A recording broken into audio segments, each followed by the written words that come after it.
Welcome back to DNN Destructive News Network. News, no matter how destructive. In this video, which originally came from like New York Viral News, is where I think I got the original video from, but this one had a good amount of views and it had a lively reply section, so I wanted to take a look, kind of do a little commentary on a tweet here. This is in the Bronx. The cops were trying to make an arrest when local thugs decided to get involved. That glass breaking sound you hear is airmail, them throwing glass bottles at the cops. When is the city going to be sick and tired of being sick and tired? And by city, I'm assuming he's talking about just greater New York city, all of the boroughs. But this particular borough, the Bronx, is extremely hostile, extremely violent, and extremely POC. Vampires of a vampire of a basketball American and in breakfast tacos. So here we go. Their police department, very interesting police department here. We got a lot of guys who are not in better shape than myself, and I am in not the greatest shape in the world right now. And I find it very interesting that a job that requires a lot of physicality, a lot of risk, a lot of life risking. They have an interesting crew of people working this job. Let's take a look at this video.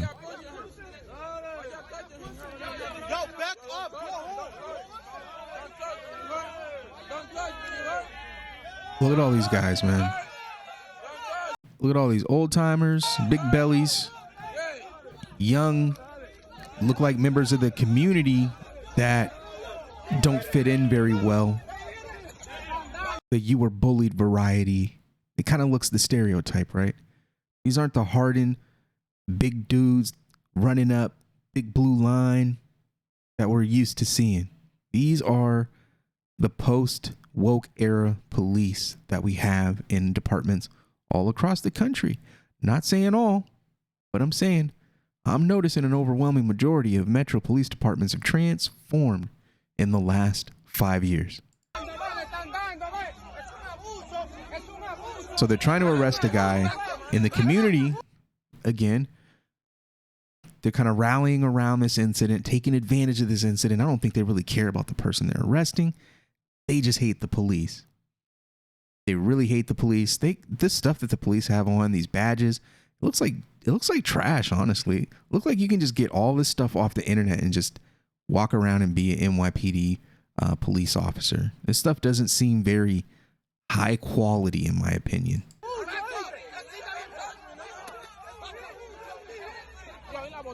But the one thing I can commend them is they do seem to be, pulling from the community. The police department should look like the people they're policing, right? So at least they got that right. I guess that's everything, right?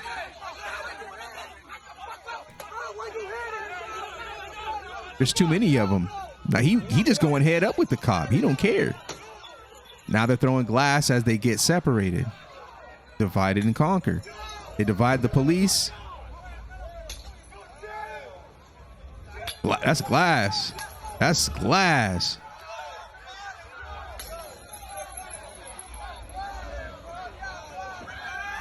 That crew of guys are younger. They look like gang members, honestly. That crew of guys, he ain't got that hood on because he's interested in protecting himself from COVID. He's got that hood on because it provides him with cover. COVID provides him with the cover to have the hood, and then the hood provides him with literal cover while he's committing his crimes. That's a part of the kit. Everybody's got him. Ooh. Why would anyone in their right mind want to work as a police officer in New York City? You've got to have some mental health issues going on if you decide you want to join a department in New York City. Dang, he straight hit him. They can't do anything. They literally can't do anything. They can't.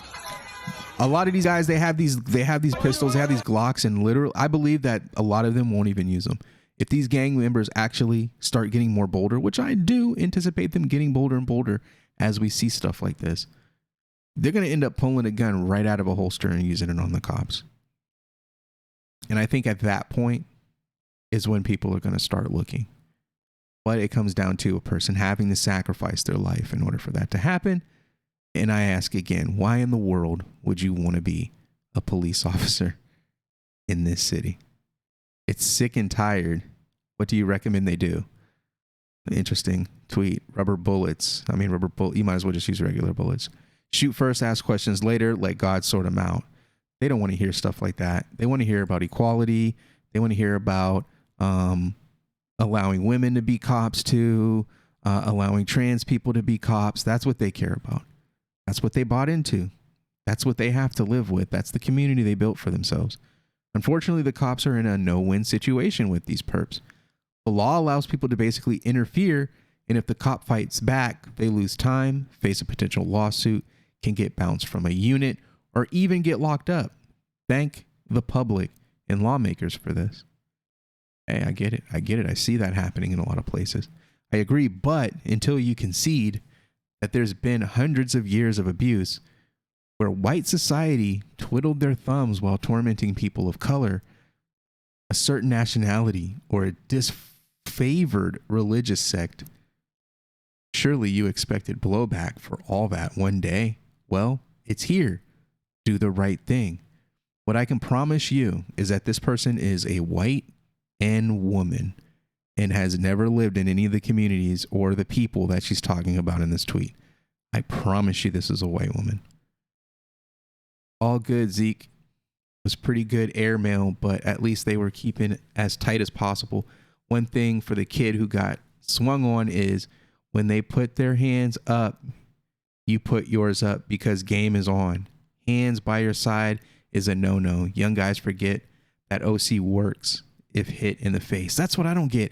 Why don't these guys have orange bear mace stains across their eyes?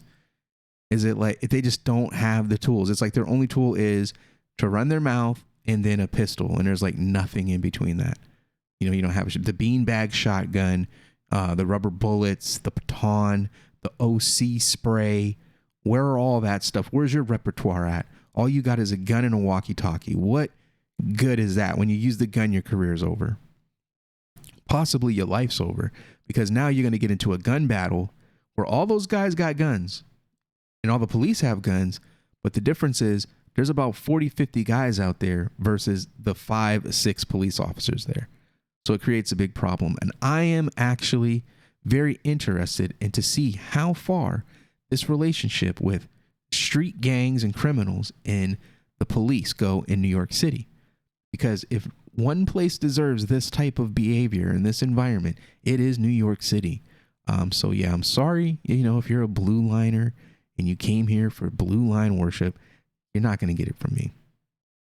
I see them both as my enemy, honestly. You got one that wants to take my possessions, and you've got another that wants to take my possessions. They're both the same to me. The guy in the yellow shirt takes a swing at the cop at the 47-second mark. I wonder if he got arrested. And if he did, he got released. First, all you need to get is a good mayor who actually cares. That's not all you need. You need a little bit more than a mayor.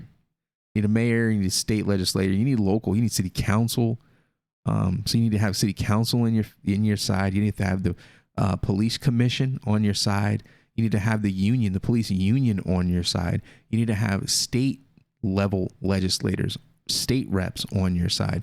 You need to have the governor on your side, especially when the city is as big and complex as New York City. Without the support of your governor, you're going to have a tough time managing that city. And I think that's what's going on right now for a lot of the leadership in New York. They're all liberal, they're all Democrats, but they're not all friends. They don't all get along. They're not in the same step with each other. There's a lot of wonkiness in the Democratic Party, and it's showing its face in New York City today. And you're watching it. I hope every one of those cops out there have good wives at home that love them and take the most excellent care of them when they're home. I'd beg my husband to quit and let's move to Florida. All these New Yorkers love moving to the places they claim are the worst, like Florida and Texas. Californians run into Texas, run into Florida, but then get on TV and say that they're terrible places. Then why are all your citizens running to Texas and Florida? And if these people have wives at home, they should be doing more than begging them to quit. It's ridiculous. Ridiculous. I'm honestly surprised some of these cities still have a police force. What they have to put up with is disgusting. Agreed. Would never put myself in that situation. These cops don't deserve this. I'm shocked any of them think it's worth remaining on the force. Again, it's got to be mental illness, because why would somebody work this job? It's absolutely terrible. I lived near cops. They had a terrible time dealing with such horror. They were great people as long as you were friendly and respectful. They were really nice. What? That's not a compliment. Every officer in this video had their life in jeopardy. It's time the police stopped answering calls from politicians and let the streets have them. I'd be down with that. Things would get better so fast if so many cops weren't around. It took 6 cops to arrest one guy, and the cops were at the mercy of the hood while they did it. There has to be a better way, like a spider web cannon or a glue gun or something. Oh man, these comments are hilarious. That's why I wanted to do this one. But yeah, thanks for checking out the video. Get in the comment section. Let me know what you think and feel about the hood versus the police in New York. Drop your basketballs in the comment section. We'll see you on the next one. Peace.